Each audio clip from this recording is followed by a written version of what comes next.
Well, hello, it's Diane, Lucky Gardenia, in the Fort Worth, Dallas area, coming to you from hotter than hell, Texas, and literally it is extremely hot.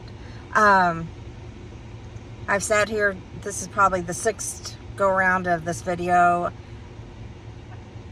I don't know if I'm going to post it because I look like crap, but this is what I look like today. I didn't have much time to get it pulled together. Of course, you know, I gotta do my hair the way I do it, but anyway, so there's probably some of my wild hair showing, but Elvis is in the building if I haven't said that already. This is probably gonna be rapid fire because I'm running out of time to head home. 5 o'clock traffic's coming, and God, you know, I'm sitting here thinking, when was the last time that I actually shot a haircut diary? And that was it before Christmas? Heck, I don't know. I will hit some main highlights, and I probably need to write out some outlines of what I actually want to talk to y'all about. But I had my birthday. I'm now 64 years old, and that week I went to the Amon Carter Museum and then out for adult drinks and had a great time.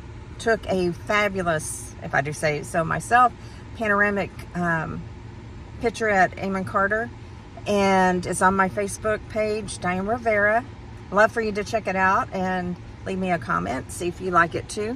And have you tried to do them? Anyway, so getting into photography, and I don't know if I told you, I bought a Olympus pretty nice camera, and my sister is into taking lots of photos. A street photographer is what she calls it, and just out and about and whatever strikes her fancy. Well, I've always loved photography, and we had a, you know, just a normal non-digital camera back then. Of course, I was in high school, and my dad made a darkroom, and I love working in a darkroom. I think I did share that, but anyway, I bought this camera ready to go, but I need editing software, and my PC is just not laptop, I guess would be the better term. Sorry guys, I'm going to alternate arms here.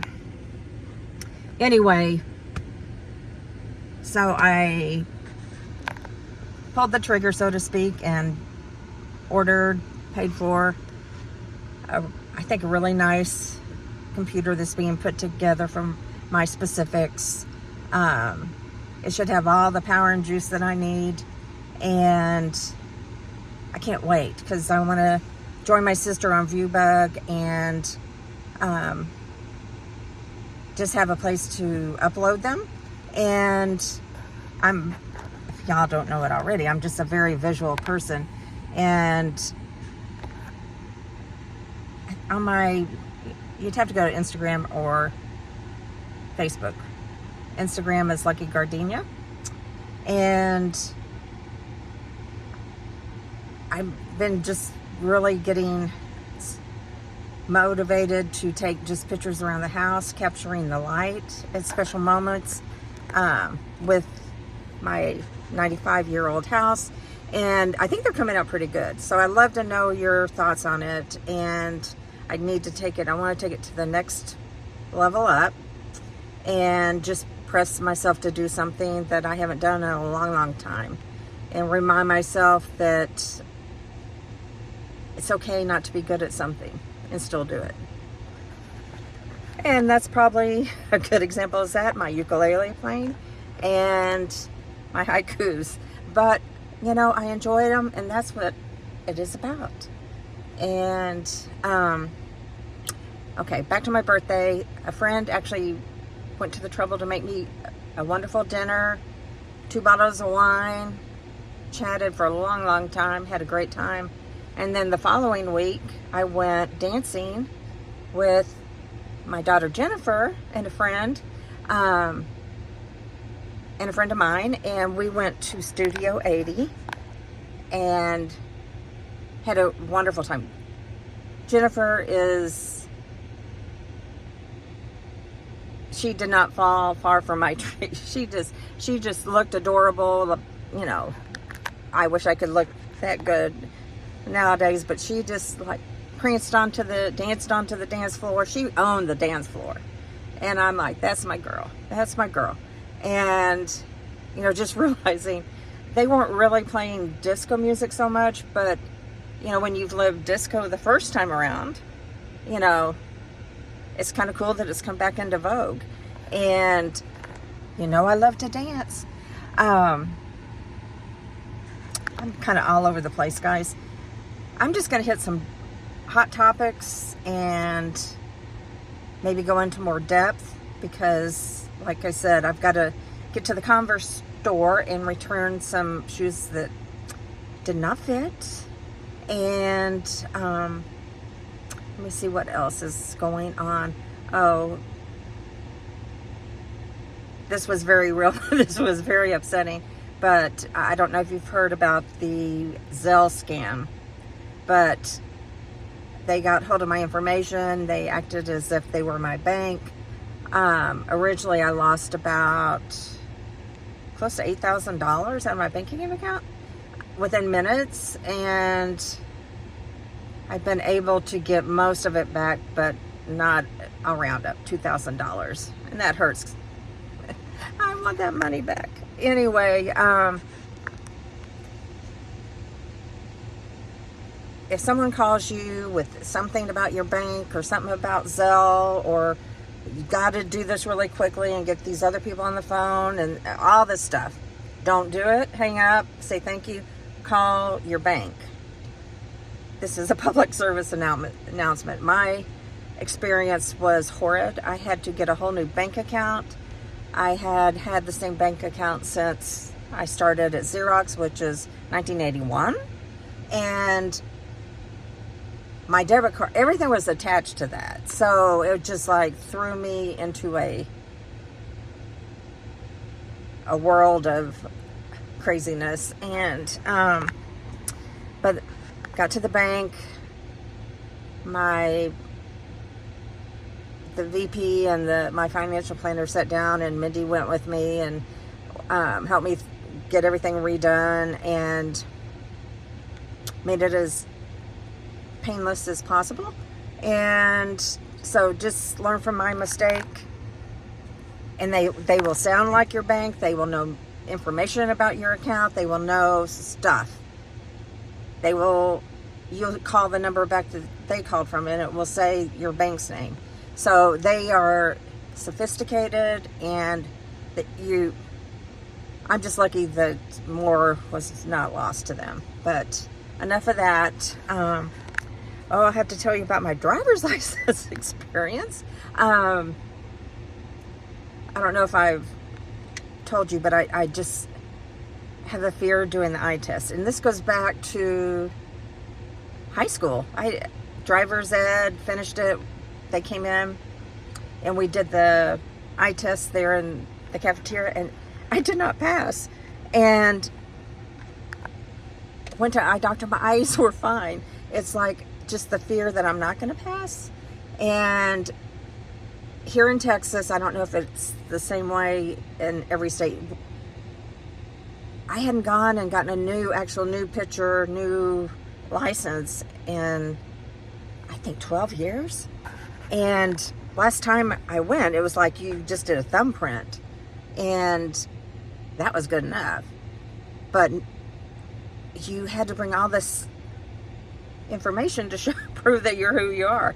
And I had a birth registration. I had my social security card, that kind of thing, my old driver's license. I had all this stuff, but they would not accept my birth registration because it didn't say what sex I was. I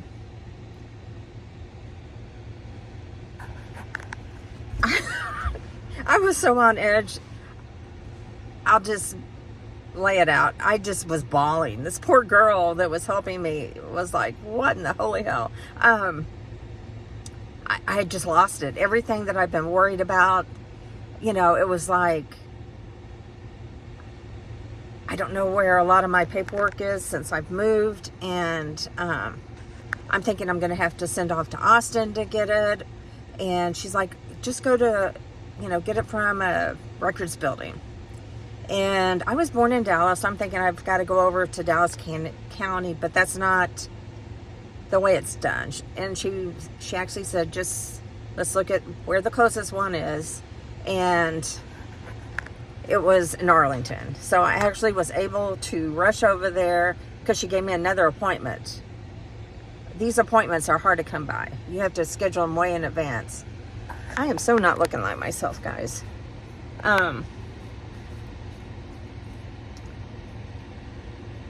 Yes, I am vain. Even at 64, you know, when does that, I don't know. Nobody likes to look bad on a video or pictures. Anyway,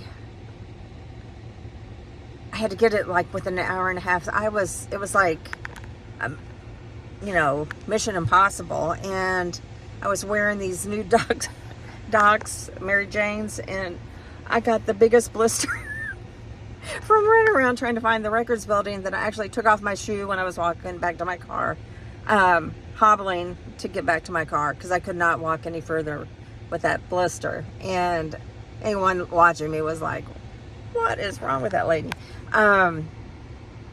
So I dashed back. I made it in time to do it. And, you know, I'm watching them do the eye test, guys, and they're having to do it from really far away, and all these people are watching you while you do it. It's no longer look into this little dilly whopper. You have to actually, they have a old eye chart like you do in the doctor's office. So anyway, I think I had been pegged as, you know, this woman that's just going to break down in tears and probably scare everybody else. So this nicest guy came out, and they took me to the back. And he was such a blessing. And if it was because I had lost it on the first go round, I was so lucky to get him. And I just told him how I'd gone through and gotten glasses, you know, to make sure I passed, and, you know, my fear of it and just all that. So, anyway, I won't give names, but he said, we have ways around that. And, sorry, I cut myself. I don't think I had to read the smallest line that everybody else had to, but he knew what, you know, I just got my glasses, and anyway, he was just, I enjoyed talking to him. He was from California. We just had a great time chatting. And since the beginning of that process, I was like a hot mess. It was just nice that they, you know, were looking out for me and had me away from other people. But finally got that through. Got that done. Let me think what else I've done. Oh, I went to the Botanical Gardens in Fort Worth, and it is gorgeous. They do have a rose garden that didn't have enough time to go to, but the most interesting thing is they had a special exhibit of these carvings, and I think they're from Zimbabwe, and the whole town, this is their craft, it's like in their blood. And my arm's going to sleep, sorry guys. And the Amazon guy is over here.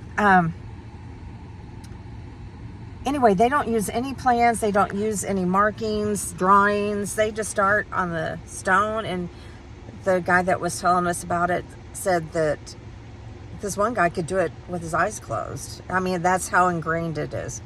And they had big carvings with these amazing stones. throughout the gardens, but they also had an area where you could peruse smaller carvings that were for sale. And I'm like, I used to buy one piece of art, not really expensive art, but just something, that I'm not going to pick up at Michael's or, some other place. Something, and I love to pick up something that's going to give me a memory of my, time, what I was doing. So I looked across, I was actually looking for a giraffe because my mom loved giraffes. But I looked across the tables, and there was this female, it was a simplistic nude of a female body without the head, and not graphic or anything, but just the form. And on the back of it, the striation and the color of the stone was just incredible. And when you put it in the sunlight, it was awesome. It's like, I thought, oh, this has got to be tremendously expensive, but it wasn't. And kind of my go-to decision-making thing is it something I can wait on and think through and contemplate and see if I still want it a couple days later, or is there a limited quantity, and am I going to be sad if I come back and it's not here? And this was a one-of-a-kind piece they had different artists, and it's like, no, I gotta, there's no other piece like this. And got it in the sunlight. It was just, it was remarkable. And then they said, well, we'll hold it for you while you go through the rest of the time. There's like a half an hour or something, because I didn't realize how heavy it was. It was maybe 16 inches tall, maybe 17, 18. But you start carrying that, and it really was substantial. But I call her my lady, and she's just beautiful. And I put her up on my mantle over my fireplace, and I have this, it's on a chalkboard. If you look at my Facebook, you'll see the mirrored, it's a mosaic with china, and then the mirror, and I positioned her where you could see part of the back of the statue, because that was the most the stone coloration. And I think it was a lemon opal stone, which I had never ever heard of, but it was kind of a green, and on the back it had a little lemon kind of yellow tint. And then I bought this, they had these little bitty hearts that were under $10, and they were all carved differently. And there was one we took out and looked in the sun, and it looked like amber. And I think it was because you could see there was organisms in it, plant material or something. And it was just the most mesmerizing little heart. And if I could find some way to display it where, you could see the sunshine through it, it would just be hands down beautiful. Anyway, so what else I've been up to? This will maybe be the last thing so I can get on the road, and then maybe I'll do another ukulele. I went to a symphony event, which was delightful. I haven't been to symphony in forever. I think it was like the Nutcracker back when the kids were little, and I really enjoyed it. It was fabulous. And they had one of those things where you take your picture. Well, I saw the picture of me that was taken. It's like, that does not even look like me. And I'm like, well, come to find out, it was several things. I had started taking, I'm just going to be honest here. Y'all know I share way too much. I started taking Effexor, and I'd been taking Wellbutrin for years, and I was thinking maybe it wasn't working anymore. And on Effexor, the other criteria for me taking a medication is, am I going to gain weight? And, you know, from what I read and what I heard, you know, people lost about 10 pounds, no weight gain, could help you be really focused and get things accomplished. Well, I was so excited. I took it, and yeah, I was more focused, but come to find out, it made me severely exhausted. I would get out of bed and have to go right back to bed, feed the dogs, take them out, and then get back in bed. And then I was craving sweets, sweet rolls and muffins and carbohydrates. I was craving them all day long. And when I went to my arthritis doctor, you know, because I'm a anorexic, recovered for the most part, but I tell them, don't tell me what I weigh, you know. I knew I'd put on some weight, but I didn't think it was too bad. And so the nurse didn't tell me, but my doctor's like, what's up with your weight? I'm like, oh my God, you know, that's not what you want to hear. So he's like, what's going on? I'm like, I am so exhausted. So he gave me something to help with that. And, you know, I got home. I'm like, okay, what has really changed in the last 3 months? And I was more active. I was doing stuff out in the garden and out doing activities and not going straight, or I was going to bed, but it was like, could it be the Effexor? I know the doctor said it wasn't. I pulled it up, and there was a study they did, and the average weight gain of this group of people, now granted, I don't think everyone that takes it has this experience, in 3 months gained over 28 pounds. And I had lived through that once back in the early 90s, where I was taking an antidepressant, and I put on 2 pounds a month for 3 years. And if you're not depressed before you started taking it, you know, you just, you know, it was like it was a bad choice, but, you know, I just bloomed up like a, I don't know, Chibetta is what I'd call it. But, so I realized that's why I didn't look like myself in the picture. My face just looked roundy. And I'm like, I am going off this cold turkey. I am not going to take it. There was no way to break it up. It was a capsule.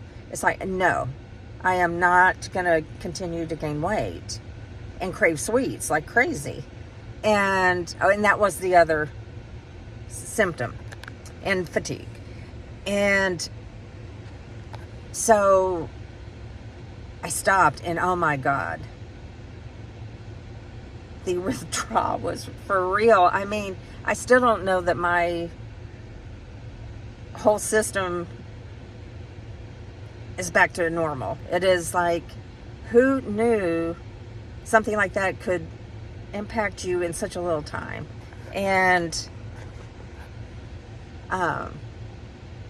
but I stopped taking it. I'm not craving the sweets. And I still like desserts, but it's not like I won't even tell you how crazy it was.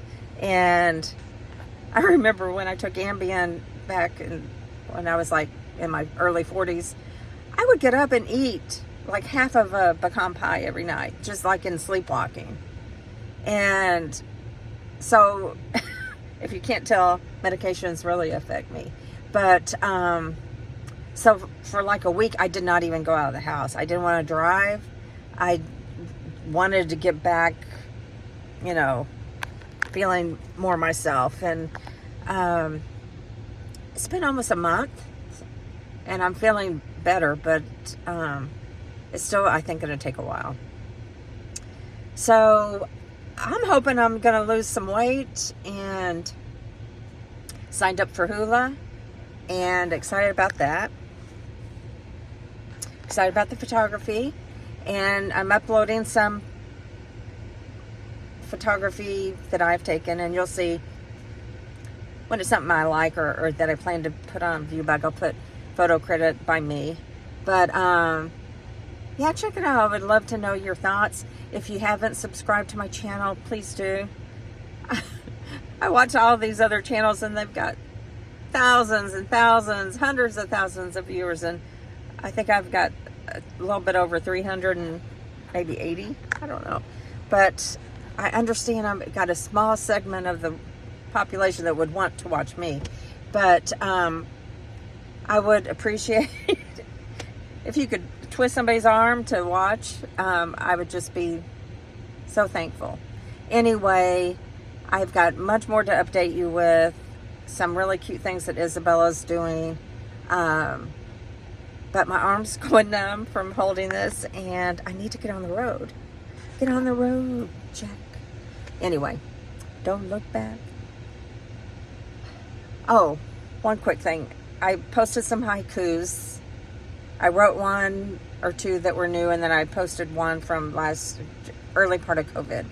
And a person that went to school with me said that she did haikus, and she IM'd me, and I said, well, post them. I would love to see them. And she didn't want to be that public with hers. Like, you know, I just put everything right out there. And come to find out, she wrote another one. She sent it to me, and she also plays the ukulele. I'm guessing she's an Enneagram 4. She's got to be. Anyway, it's just kind of fun to people you knew that you didn't know had similar interest, and it's inspired her and her daughter to start writing haikus again. And I'm going to try and up my game on the haikus. And I've gotten, thanks to Cricket, I figured out how to put a photo behind it and write the poem on the photo. But Font Candy has gotten real limited with what you can do. But I found some other apps, so more to come. And hopefully more and better photos. And again, if you've gotten to this point, you deserve a gold star because you stayed with me. Anyway, keep cool, stay out of the heat. I don't know what the heat index is, but with Monday being 118, you don't want to be out there long. And I'll tell you about the squirrels having issues with this heat next time. Anyway, peace out, guys.